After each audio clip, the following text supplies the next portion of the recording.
Once again, welcome back to KC's Classes. KC's Classesന്റെ മറ്റൊരു എപ്പിസോഡിലേക്ക് എല്ലാവർക്കും സ്വാഗതം. This is Kiran CS. Calicut university BCom BBA third semester എക്സാംസിലെ അവസാനത്തെ എക്സാമാണ് നടക്കാൻ പോകുന്നത്. Professional business skills. നമ്മൾ ഈ ഒരു സബ്ജക്റ്റിന്റെ ഇമ്പോർട്ടൻറ്റ് ക്വസ്റ്റ്യൻസിന്റെ വീഡിയോ ഉറപ്പായും പ്രതീക്ഷിക്കുന്ന ഓരോ പാർട്ടിലുള്ള ചോദ്യങ്ങളുടെ ഡിസ്കഷൻ ഇതൊക്കെ ചെയ്ത് കഴിഞ്ഞിട്ടുള്ളതാണ്. കാണാത്തവരുണ്ടെങ്കിൽ കാണാം. സ്മാർട്ട് സ്റ്റഡിക്ക് വളരെ ഹെൽപ്ഫുൾ ആയിരിക്കും. നെക്സ്റ്റ്, ഏറ്റവും കൂടുതൽ കുട്ടികളുടെ ഭാഗത്ത് നിന്ന് വരുന്ന റിക്വസ്റ്റ് ആണ്, ഇപ്പോൾ പഠിച്ചുകൊണ്ടിരിക്കുന്ന കുട്ടിയാണെങ്കിലും ഒന്ന് പാസ് ആകണമെങ്കിൽ ഫോക്കസ് ചെയ്യേണ്ട കാര്യങ്ങൾ എന്തൊക്കെയാണ്. അതാണ് നമ്മുടെ ലാസ്റ്റ് ഡേ എക്സാമിനേഷൻ ടിപ്സ് എന്ന് പറയുന്ന ഈ ഒരു വീഡിയോയിൽ ഇൻക്ലൂഡ് ചെയ്തിട്ടുള്ള. വീഡിയോയിലോട്ട് പോണേക്കാൾ മുമ്പ് പറയാനുള്ളത്, നമ്മുടെ സ്ഥാപനം കാലിക്കറ്റ് യൂണിവേഴ്സിറ്റി BCom BBA എല്ലാ സെമസ്റ്ററിലെയും ക്ലാസ്സസ് പ്രൊവൈഡ് ചെയ്യുന്നുണ്ട്. ലൈവ് ക്ലാസ് ഗൂഗിൾ മീറ്റിലൂടെ പ്രൊവൈഡ് ചെയ്യുന്നു. വീഡിയോ ക്ലാസ്സിന്റെ റെക്കോർഡും ആക്സസ് ചെയ്യാൻ സാധിക്കും. അതുകൊണ്ട് തന്നെ എപ്പോൾ വേണമെങ്കിലും പഠിച്ച് ഡൗട്ടുള്ളത് ചോദിക്കാനുള്ള അവസരം ഉണ്ടെന്നുള്ളതാണ്. ഇതുവരെയുള്ള നമ്മുടെ റിസൾട്ട്സ് ഒക്കെ സൂപ്പർ റിസൾട്ട്സ് ആണ് കേട്ടോ. സോ നമ്മുടെ ക്ലാസ്സിൽ ജോയിൻ ചെയ്ത് പഠിച്ച് നല്ല മാർക്ക് മേടിക്കാൻ താല്പര്യമുള്ള കുട്ടികൾക്ക് ഡിസ്ക്രിപ്ഷൻ ബോക്സിലുള്ള എൻ്റെ വാട്സാപ്പ് നമ്പറിൽ കോൺടാക്ട് ചെയ്യാം, ക്ലാസ്സസ് ആക്സസ് ചെയ്യാം. ഓക്കെ, തേർഡ് കഴിഞ്ഞാൽ ഉടനെ തന്നെ നിങ്ങൾക്ക് ഫോർത്തിൻ്റെ ക്ലാസ്സസ് പ്രോബ്ലം പേപ്പേഴ്സ് ഒക്കെ ആക്സസ് ചെയ്യാനുള്ള അവസരം ഉണ്ടെന്നുള്ളതാണ് കേട്ടോ. അപ്പോൾ നമുക്ക് പ്രൊഫഷണൽ ബിസിനസ് സ്കിൽസിൽ നമുക്കറിയാം, ഇതൊരു ടെക്നിക്കൽ പേപ്പറാണ്, കമ്പ്യൂട്ടർ റിലേറ്റ് ചെയ്തിട്ടുള്ള കാര്യങ്ങളാണ് അതിൽ വരുന്നത്. സോ വളരെ കംഫർട്ടബിൾ ആയിട്ട് തന്നെ നമുക്ക് നല്ല മാർക്ക് സ്കോർ ചെയ്യാൻ സാധിക്കുന്ന ഒരു സബ്ജക്റ്റാണ്. കാരണം വല്ലാണ്ട് ഡെപ്തിലൊന്നും നമുക്ക് പഠിക്കാനില്ല. എല്ലാത്തിൻ്റെയും കൺസെപ്റ്റുകൾ ബേസിക്സ് മാത്രമാണ് നമുക്ക് പഠിച്ച് അവസാനിപ്പിക്കാനുള്ളൂ. സോ 5 മൊഡ്യൂളായിട്ട് ഇതിൽ ഡിവൈഡ് ചെയ്തിട്ടുണ്ട്. അപ്പോൾ ഞാൻ ഇമ്പോർട്ടൻറ്റ് ക്വസ്റ്റ്യൻസിൻ്റെ വീഡിയോയിൽ തന്നെ മെൻഷൻ ചെയ്തിട്ടുണ്ടായിരുന്നു, ഈ 5 മൊഡ്യൂളിൽ ലാസ്റ്റ് മൊമെന്റിൽ പഠിക്കുന്ന കുട്ടികൾ മിനിമം 2 മൊഡ്യൂൾ നമ്പർ 2ഉം മൊഡ്യൂൾ നമ്പർ 5ഉം പഠിച്ചാൽ തന്നെ നിങ്ങൾക്ക് പാസ്സാകാൻ സാധിക്കും. ഈ 2 മൊഡ്യൂൾസിന്റെ പ്രത്യേകത ബേസിക്സ് ആണ്. ദെൻ നല്ല രീതിയിൽ പ്രസന്റ് ചെയ്യാൻ സാധിക്കുന്ന ഓൺവേർഡ്സിൽ തന്നെ എഴുതാൻ പറ്റുന്ന ടോപ്പിക്സ് വരുന്ന മൊഡ്യൂൾസ് ആണ്. ഉള്ള ടോപ്പിക്സ് മുഴുവൻ നമുക്ക് എക്സ്പെക്ട് ചെയ്യാം. അപ്പോൾ ഈ 2 മൊഡ്യൂൾസ് ലാസ്റ്റ് മൊമെന്റിൽ പഠിക്കുന്ന കുട്ടികൾ നിർബന്ധമായും പഠിച്ച് അവസാനിപ്പിക്കാൻ ശ്രമിക്കുക. എന്ന് വെച്ചിട്ടുണ്ടെങ്കിൽ ഈ ലേണിങ്ങിനെ റിലേറ്റ് ചെയ്തിട്ടുള്ള കാര്യങ്ങളും ഡിജിറ്റൽ മാർക്കറ്റിങ്ങിനെ റിലേറ്റ് ചെയ്തിട്ടുള്ള കാര്യങ്ങളും. ഇനി നമുക്കറിയാം, നമുക്ക് വേണ്ടത് 35 മാർക്കാണ് ഔട്ട് ഓഫ് 100. സോ ഇന്റേണൽ ഒരു 10 മാർക്ക് ലഭിച്ചാൽ ബാലൻസ് 25നേക്കാൾ കൂടുതൽ 80ൽ എങ്ങനെ മേടിക്കാൻ സാധിക്കും, അതാണ് നമ്മൾ ലാസ്റ്റ് ഡേ എക്സാമിനേഷൻ ടിപ്സിൽ മെയിൻ ആയിട്ട് ഫോക്കസ് ചെയ്ത് പറയാറ്. സോ അതിനു വേണ്ടിയിട്ട് നമ്മുടെ ഈ ഒരു സബ്ജക്റ്റിന്റെ പ്രത്യേകതയിലോട്ട് പോകുമ്പോൾ ഡിറക്റ്റ് ചോദ്യങ്ങൾ ഒരുപാടുണ്ട്. ആ ഡിറക്റ്റ് ചോദ്യങ്ങളിൽ നിന്ന് ഞാൻ ഓൾറെഡി ചെയ്തിട്ടുള്ളതാണ്. നമ്മൾ ഫോക്കസ് ചെയ്യേണ്ടത് പാർട്ട് എയും പാർട്ട് സിയും ആണ്. ഈ 2 പാർട്ടിലാണ് ഡിറക്റ്റ് ചോദ്യങ്ങൾ റിപ്പീറ്റ് ആയിട്ട് നമ്മൾ പ്രതീക്ഷിക്കുന്നത്. സോ നമ്മൾ പ്രതീക്ഷിക്കുന്ന റിപ്പീറ്റ് ചോദ്യങ്ങൾ ഓൾറെഡി ഞാൻ വീഡിയോ ചെയ്തിട്ടുള്ളതാണ്. നിങ്ങൾ അതിൽ നോക്കിക്കഴിഞ്ഞാൽ അതിൽ നിന്ന് നിർബന്ധമായി നിങ്ങൾക്ക് 6 എണ്ണം കിട്ടും. ഇപ്പോൾ ഫസ്റ്റ് മൊഡ്യൂളിന്റെ ഡീറ്റെയിൽസിലോട്ട് പോകുന്ന സമയത്ത് ഇപ്പോൾ പ്രൊഫഷണൽ ആരാണ്, പ്രൊഫഷണലിസം ഇൻ ബിസിനസ് എന്താണ്, പ്രൊഫഷണൽസിന്റെ കുറച്ച് ഫീച്ചേഴ്സിൽ ഏതെങ്കിലും 2 പറയും ചോദിക്കും. അതുപോലെ തന്നെ അവർക്ക് വേണ്ട സ്കിൽസ്, സോഫ്റ്റ് സ്കിൽ എന്താണ്, ടെക്നിക്കൽ സ്കിൽ എന്താണ്, അതിലേതെങ്കിലും ഒരെണ്ണം. ദെൻ ഫസ്റ്റ് മൊഡ്യൂളിൽ തന്നെ നമുക്ക് കമ്മ്യൂണിക്കേഷന്റെ റിലേറ്റ് ചെയ്തിട്ടുള്ള കാര്യങ്ങൾ നോക്കാറുണ്ട്. അതിൽ കമ്മ്യൂണിക്കേഷൻ എന്താണ്, different types of communication, verbal communication, written communication, ഇതിന്റെ കൺസെപ്റ്റ്, ഇമെയിൽ. സോ ബിസിനസ്സിൽ ഇമെയിലിന്റെ ഇമ്പോർട്ടൻസ്, ഇമെയിൽ ഇറ്റിഗേറ്റ് എന്താണ്.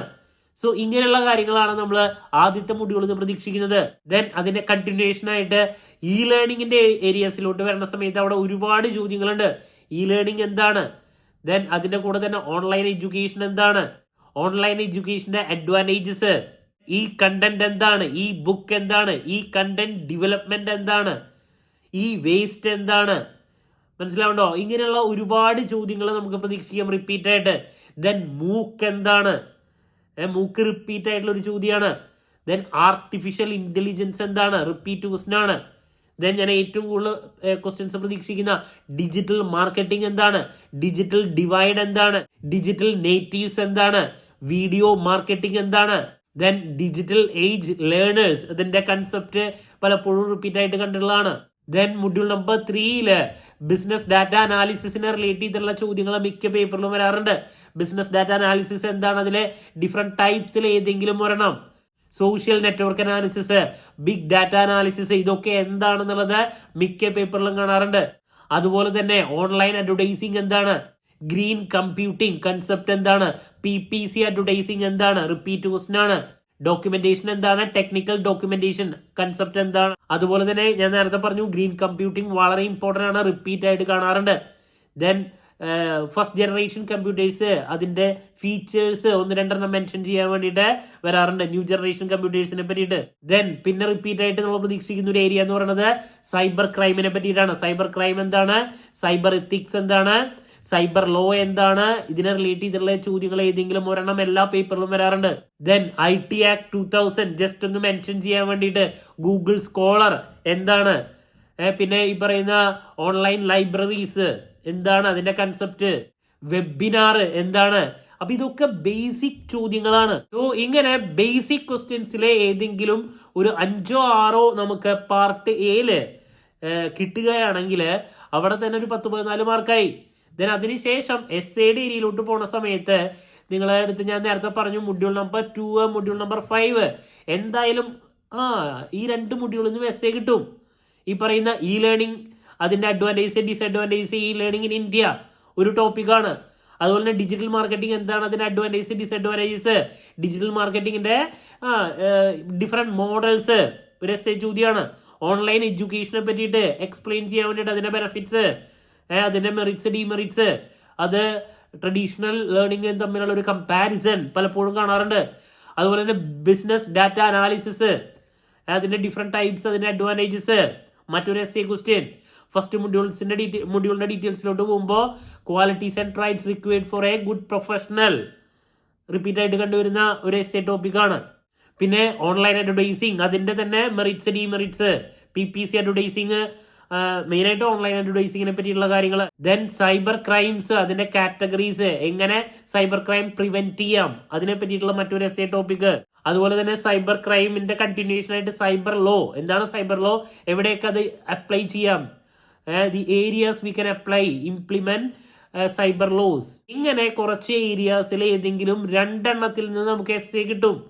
ഇപ്പോൾ online advertising, digital marketing, learning, അതുപോലെ തന്നെ പ്രൊഫഷണലിസത്തിന്റെ അതിനെ പറ്റിയുള്ള പ്രൊഫഷണലിന്റെ ക്വാളിറ്റീസ് റൈറ്റ്സ്, അതൊരു ഏരിയ, ബിസിനസ് ഡാറ്റ അനാലിസിസ്. അപ്പൊ ഈ പറയുന്ന ഒരു 3-4-5 ടോപ്പിക്കിൽ ഏതെങ്കിലും ഒരു 2 എണ്ണം essay നമുക്ക് കിട്ടും. നമുക്ക് കംഫർട്ടബിൾ ആയിട്ടുള്ള രീതിയിൽ ആ 2 essayയും കൂടി പ്രസന്റ് ചെയ്യാൻ സാധിക്കുമെങ്കിൽ പാർട്ട് എയും കിട്ടിക്കഴിഞ്ഞാൽ സിമ്പിളായിട്ട് 25നേക്കാൾ കൂടുതൽ അവിടെ കിട്ടി. സോ അവിടെ പാസ്സായി കഴിഞ്ഞു എന്നുള്ളതാണ്. ദെൻ ഈ 2 ടോപ്പിക്കുകൾക്ക് വേണ്ടി 2 പാർട്ടിലേക്ക് വേണ്ടിയിട്ട് പ്രിപ്പയർ ചെയ്യുന്ന പല കാര്യങ്ങളും നമുക്ക് പാർട്ട് ബിയിൽ 5 മാർക്സിന്റെ ചോദ്യത്തിൽ പ്രതീക്ഷിക്കാം. എസ്പെഷ്യലി ഈ പറയുന്ന ബിസിനസ് ഡാറ്റ അനാലിസിസ്, അതിന്റെ കൺസെപ്റ്റ്, ഡിജിറ്റൽ മാർക്കറ്റിംഗിലെ മോഡൽസിനെ പറ്റിയിട്ട് സെപ്പറേറ്റ് എടുത്ത് ചോദിക്കാറുണ്ട്. പ്രൊഫഷണലിന്റെ ക്യാരക്ടറിസ്റ്റിക്സ് സെപ്പറേറ്റ് എടുത്ത് ചോദിക്കാറുണ്ട് പാർട്ട് ബിയില്. സൈബർ ക്രൈംസ് അതിവിടെ എടുത്ത് ചോദിക്കാറുണ്ട്. ഓൺലൈൻ എഡ്യൂക്കേഷനെ പറ്റിയുള്ള കാര്യങ്ങൾ, ഗവേണൻസിനെ പറ്റിയുള്ള കാര്യങ്ങൾ, ഗ്രീൻ കമ്പ്യൂട്ടിംഗ്, അതുപോലെ തന്നെ സൈബർ അഡിക്ഷൻ, വേസ്റ്റ്, നമ്മൾ 2 മാർക്സിനെല്ലാം പറഞ്ഞിട്ടുള്ള പല കൺസെപ്റ്റുകൾ, communication, different types of communication, MOOC, artificial ഇന്റലിജൻസിന്റെ റോള് ബിസിനസ്സിൽ എത്രത്തോളം ഉണ്ട്. ഇങ്ങനെ പാർട്ട് എയിലേക്ക് പറഞ്ഞ പല ടോപ്പിക്കുകൾ നമുക്ക് പാർട്ട് ബിയിലെ 5 മാർക്സിനെ കാണാൻ സാധിക്കും. ഓൺലൈൻ ലൈബ്രറീസിനെ പറ്റിയുള്ള കാര്യങ്ങൾ, മൂക്കിന്റെ കൂടെ ഓൺലൈൻ ലൈബ്രറീസിനെ പറ്റിയുള്ള കാര്യങ്ങൾ, റോൾ ഓഫ് ഡാറ്റ സയന്റിസ്റ്റ് സൊസൈറ്റിയിൽ എത്രത്തോളമാണ് അവരുടെ റോള് വരുന്നത്, ഓൺലൈൻ അഡ്വർടൈസിങ്ങിന്റെ കൂടെ തന്നെ PPC അഡ്വർടൈസിങ്, അതിനെ പറ്റിയുള്ള കാര്യങ്ങൾ. അപ്പൊ പാർട്ട് എക്കും പാർട്ട് സിക്കും വേണ്ടി പറഞ്ഞ പല ചോദ്യങ്ങളും പാർട്ട് ബിയിലും നമുക്ക് പ്രതീക്ഷിക്കാം. സോ ഫുൾ ടൈം എക്സാമുകൾ സ്പെൻഡ് ചെയ്ത് ഞാൻ ഈ പറഞ്ഞ ചോദ്യങ്ങൾ എല്ലാ ചോദ്യങ്ങൾക്കും പ്രോപ്പറായിട്ട് നിങ്ങൾക്ക് ആൻസർ ചെയ്യാൻ സാധിക്കുമെങ്കിൽ പാസ് മാർക്കല്ല, നല്ല സ്കോറിലോട്ട് മോർ ദാൻ 60% ഇപ്പൊ പഠിച്ചുകൊണ്ടിരിക്കുന്ന കുട്ടിക്കാണെങ്കിലും സ്കോർ ചെയ്യാൻ സാധിക്കും. ഓൾറെഡി എൻ്റെ ഇമ്പോർട്ടൻറ്റ് ക്വസ്റ്റൻസിന്റെ വീഡിയോ ഒക്കെ കണ്ടു കഴിഞ്ഞിട്ടുള്ള കുട്ടി ആ രീതിയിലാണ് പഠിച്ചിട്ടുള്ളത് എങ്കിൽ നിങ്ങൾക്ക് 90% ഈസി ആയിട്ട് സ്കോർ ചെയ്യാൻ സാധിക്കുന്നതാണ്. ഓക്കെ, സോ ഇതാണ് നമുക്ക് ലാസ്റ്റ് ഡേ എക്സാമിനേഷൻ ടിപ്സിൽ പറയാനുള്ളത്. ഇപ്പൊ പഠിക്കുന്ന കുട്ടിയാണെങ്കിലും ഫോളോ ചെയ്യേണ്ട, ഫോക്കസ് ചെയ്യേണ്ട കാര്യങ്ങളാണ് പറഞ്ഞത്. അപ്പോൾ എല്ലാവരും നല്ല രീതിയിൽ പ്രിപ്പയർ ചെയ്യുക. സോ നാളത്തെ ലാസ്റ്റ് എക്സാമിന് ശേഷം എക്സാം റിവ്യൂ ആയിട്ട് വീണ്ടും കാണാമെന്നുള്ള പ്രതീക്ഷയോടെ നിർത്തുന്നു. This is Kiran CS signing off. Have a nice day. Thank you and all the very best.